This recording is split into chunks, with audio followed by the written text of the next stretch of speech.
রূপনগর গ্রামে মিকে শিয়ালের আর শেফা শিয়ালির নিয়ে ছিল সুখের সংসার। তাদের একমাত্র মেয়ের নাম ছিল দুঃখী এবং তাদের একটি পালিত গাভী ছিল।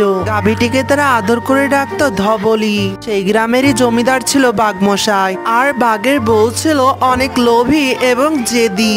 লে ধবলি, তাড়াতাড়ি খাবারগুলো শেষ কর দেখি, তোকে খাইয়ে আমি বাড়ির সব বাকি কাজগুলো শেষ করব। মা, তুমি কি শুধু ধবলিকেই খাওয়াবে? আমারও তো অনেক খিদে পেয়েছে, আমাকেও কিছু খেতে দাও না মা। মিচকে শিয়াল পেশায় ছিলেন একজন অটো চালক। শিয়াল অটো চালিয়ে যে টাকা আয় করতো সেই টাকা দিয়ে তাদের সংসারটা চালাতো। দিন রিক্সা চালিয়ে যখন মিচকে শিয়াল বাড়িতে ফিরছিল তখন সে একটা গাড়ির সাথে ধাক্কা খেয়ে তার অ্যাক্সিডেন্ট হয়। শেফালি, আমি মনে হয় আর বাঁচবো না। তুমি অযথায় আমাকে চিকিৎসা করিয়ে অযথা এত টাকা খরচ করো না। শরীরটা খুব খারাপ যাচ্ছে, আর তুমি আমার মেয়েটাকে নিয়ে খুব ভালো থেকো।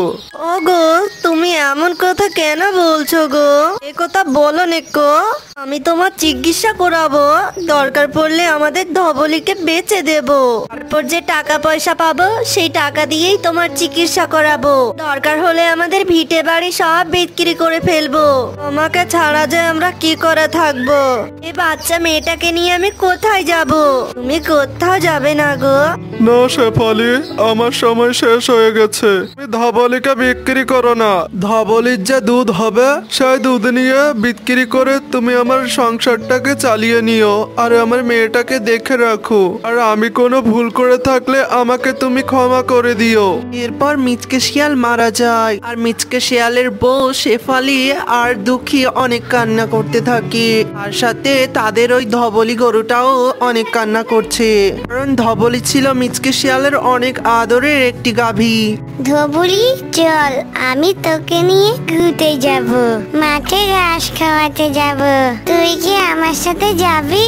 বাড়িতে থাকতে আর ভালো লাগছে না, দুজনে মিলে ঘুরলে অনেক মজা হবে। হাম্বা, হ্যাঁ দুঃখী, তোকে নিয়ে আমি ঘুরতে যাব। তুমি আমার পিঠে চড়ি বসো, আমি যখন ঘাস খাবো তখন নেমে যাওয়া। তোমার সঙ্গে খুব মজা হবে। হাম্বা হাম্বা। মা, আমি ধবলিকে মাঠে ঘাস খাওয়াতে নিয়ে যাচ্ছি, তাড়াতাড়ি চলে আসবো। আর বাড়িতে থাকতে ভালো লাগছে না, মাঠে গেলে ধবলির ঘাস খাওয়া হবে, আবার আমার খেলাও হবে। ঠিক আছে, যাবে যা, তবে ধবলিকে কিন্তু দেখাশুনে রাখবি, সাবধানে থাকবি তোরা।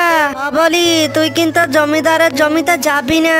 জমিদারের বউ কিন্তু অনেক খারাপ মহিলা, কিন্তু তোরা সন্ধ্যা হওয়ার আগে তাড়াতাড়ি ফিরে আসবি, সাবধানে যাস। এরপর দুঃখী ধবলির পিঠে চড়ে মাঠে ঘাস খাওয়াতে নিয়ে চলে গেল। আর ধবলি মাঠে গিয়ে জমিদারের বইয়ের সেই জমিতে চলে যায়, আর সেখানে গিয়ে ধবলি অনেক লাফালাফি করতে থাকে আর নাচতে থাকে আর গোবর ফেলতে থাকে। আরে ধবলি, তুই এইভাবে লাফাচ্ছিস কেন রে? জমিদার বাঘিনী যদি চলে আসে তাহলে আমাদের দুজনকে খুব বকা দিবে, মার দিবে। তুই তাড়াতাড়ি নাচ বন্ধ কর, চল বাসায় পালাই তাড়াতাড়ি। এই কথা বলতে বলতেই জমিদারের বউ বাঘিনী সেইখানে চলে আসে, আর বাঘিনী এসে তার জমিতে গোবর দেখতে পেয়ে ধবলিকে অনেক পিটাতে থাকে। আরে এই হারামজাদি গরু, আমার জমির ফসল নষ্ট করিস তুই, ইচ্ছে করে আমার জমিতে গোবর ফেলেছিস তুই। ওহ, কি দুর্গন্ধ বের হচ্ছে রে বাবা। আজকে তোকে আমি মেরেই ফেলবো। আর আসবি তুই? বল বল, আসবি কখন আমার জমিতে? বল, এই নে।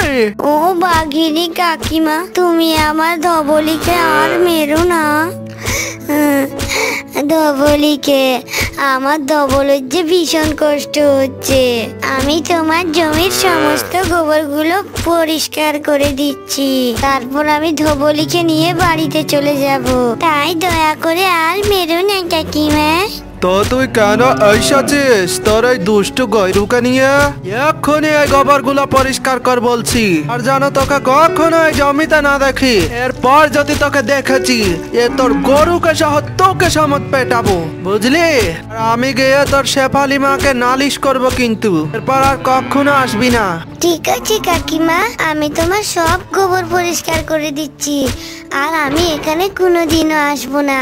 এরপর দুঃখী সব গোবরগুলোকে খাঁচিতে ভরতে থাকে। মা, তুমি কি দুধগুলো নিয়ে বাজারে বিক্রি করতে যাবে? আমি কি তাহলে আজকে ধবলিকে নিয়ে মাঠে ঘাস খাওয়াতে যাব না? না, তোকে কোথাও যেতে হবে না। ধলুকে নিয়ে তুই বাড়িতেই থাকবি। কালকে তুই ধলুকে নিয়ে জমিদারের বউয়ের ফসল নষ্ট করেছিলি, সেই জন্য জমিদারের বউ আমাকে কত কথা শুনিয়ে গেল। আমি ধবলির জন্য ঘাস কেটে রেখেছি, আর সেগুলোই ধবলিকে খেতে দিবি। আমি তাড়াতাড়ি ফিরে আসবো। ঠিক আছে মা, আমি ধবলিকে নিয়ে বাড়িতেই থাকছি, তুমি তাড়াতাড়ি ফিরে আসবা। এরপর শেফালি ধবলি দুধগুলোকে নিয়ে বাজারে বিক্রয় করতে আসে। এমন সময় শেফালির মোবাইল ফোনটি বেজে উঠলো। হ্যালো, কে বলছেন? আমি রে শেফালি, তোর মারে মারে, আমার শরীরটা বড্ড খারাপ যাচ্ছে রে, ওকে খুব দেখতে ইচ্ছে করছে, একটু দুঃখীকে নিয়ে আমার কাছে আয় না মা। কি বলছো মা তুমি? তোমার শরীরটা ঠিক আছে তো? ঠিক আছে মা, আমি দুঃখীকে নিয়ে এখনই আসছি। দুঃখী, এখনই তোর নানুর বাড়ি থেকে কল এসেছিল, এখনই তোকে আর আমাকে নানির বাড়িতে যেতে হবে। তোর নানু নাকি ভীষণ অসুস্থ, ফোন করে বলেছে তুই এক্ষুনি তৈরি হয়ে নে তো, তোর নানুর কাছে যেতে হবে। কি মজা কি মজা, নানুর বাড়ি যাব। আচ্ছা মা, তাহলে ধবলিকেও তৈরি করে নি। ধবলিকে কি আমাদের নানুর বাড়িতে লিবে না? না রে মা, অত দূরের পথ, আমরা তো বাসে করে যাব। বাসে আবার ধবলিকে বসাবো কোথায় রে? আর ধবলি বাড়িতেই থাকবে।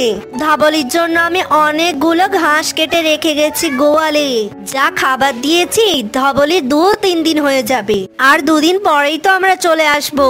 ধবলি, তুই মন খারাপ করিস না, আমরা মাত্র 2 দিন থাকবো, তারপরেই তোর কাছে চলে আসবো।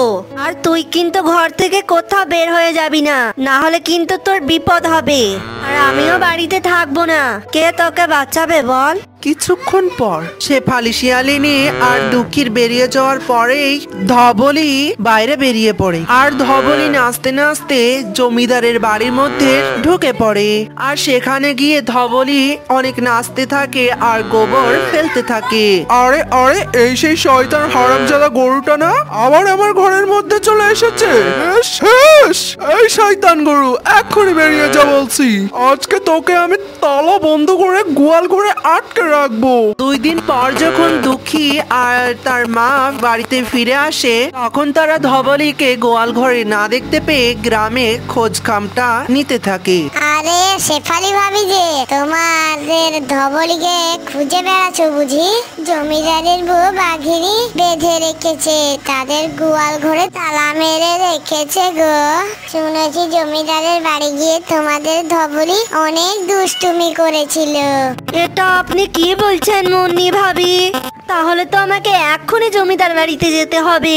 না জানি ওরা আমার ধবলিকে কত কষ্ট দিয়েছে, হয়তো ওরা ওকে কিছু খেতেও দেয়নি খো। জমিদার মশাই, শুনেছি আমাদের ধবলি নাকি আপনাদের বাড়িতে এসেছিল, আপনারা ওকে বেঁধে রেখেছেন। দয়া করুন, আপনারা আমার ধবলিকে ফিরিয়ে দিন। তোদের এই দুষ্টু গরুটাকে এভাবে ছেড়ে কেন দিস? আর ও এসে আমাদের অনেক ক্ষতি করে ফেলেছে, আর যেন এরকম না হয়। পরে যদি এরকম হয় তাহলে তোর গরু তোকে আমি ফেরত দেব না কো। ধবলি, দেখলি তো তোর জন্য আমাকে কত কথা শোনালো জমিদার, কিন্তু কখনো জমিদার মশাইয়ের বাড়ির ধারে কাছেও আসবি না, বুঝলি ধবলি? পর ধবলিকে নিয়ে যখন শেফালি শিয়ালিনী বাড়িতে দুধ দোয়াচ্ছিল, তখনই ধবলির গোবরগুলো হঠাৎ করে সোনাতে রূপান্তরিত হয়ে যায়। ও মা, দেখো আমাদের ধবলির যে সব গোবরগুলো সোনা হয়ে গেছে। হ্যাঁ রে দুঃখী, তুই তো একদম সত্যি কথাই বলছিস রে। হলুর এই গোবরগুলো আবার সোনা হলো কি করে রে? এটা কি করে হলো? আমি তো কিছুই বুঝতে পারছি না রে। এই ধবলি, এটা কি সোনা না ইমিটেশন? অনেক সেবা যত্ন করেছো তোমরা, অনেক সেবা যত্ন করেছো, অনেক বিপদ থেকে উদ্ধার করেছো, তার জন্যই তো তোমাকে সোনার গোবর দিলাম। এবার থেকে প্রতিদিন তোমাদেরকে গোবর দেবো, সোনার একটি করে গোবর দেবো। আগো শুনেছ, ওই শেফালি শিয়ালিনীর ওই দুষ্টু গরুটা নাকি সোনার গোবর দেয় প্রতিদিন। চারিদিকে সবাই বলা বলি করছে, কিন্তু তুমি এক্ষুনি ওদের বাড়িতে লোক পাঠাও আর গরুটাকে বেঁধে নিয়ে আসো। হ্যাঁ, কথাটা তো তুমি ঠিকই বলেছো গো গিন্নি। গরুটাকে রোজ রোজ আমরা গোবর ফেলতে বলবো, আর ওই গোবর সোনার বিক্রি করলে আমরা অনেক টাকা পাবো আর বড় লোক হয়ে যাবো। এরপর যেমন কথা তেমন কাজ। জমিদার মশাই শেফালি শিয়ালিনীর বাড়িতে দুটো গুপ্তচর পাঠায় এবং তারা লাঠি করে ধবলিকে বেঁধে নিয়ে বাঘ মশাইয়ের বাড়িতে নিয়ে চলে গেল। আরে এই ধবলি, তুই এক্ষুনি আমাদেরকে সোনার গোবর দে মেলা, নইলে তোকে কিন্তু আমরা মেরে ফেলবো। পালি শিয়ালিনীকে তুই বড় লোক বানাবি। এই ধবলি, তুই সোনার গোবর দিচ্ছিস না কেন? তুই কালো কালো দুর্গন্ধওয়ালা গোবর দিচ্ছিস কেন রে? টক্করে সোনার গোবর দে বলছি, দে। সোনার গোবর দিতে বলছি আর তুই এই দুর্গন্ধওয়ালা গোবর দিচ্ছিস। হাম্বা হাম্বা, যারা সৎ তাই দেখেই তো আমি এই গোবর দিই, সোনার গোবর দিই। আর যারা অসৎ তাদেরকে দুর্গন্ধ ছড়াই, দুর্গন্ধ ছড়ানো গোবর দিই। হাম্বা হাম্বা, হ হ হ হ হ।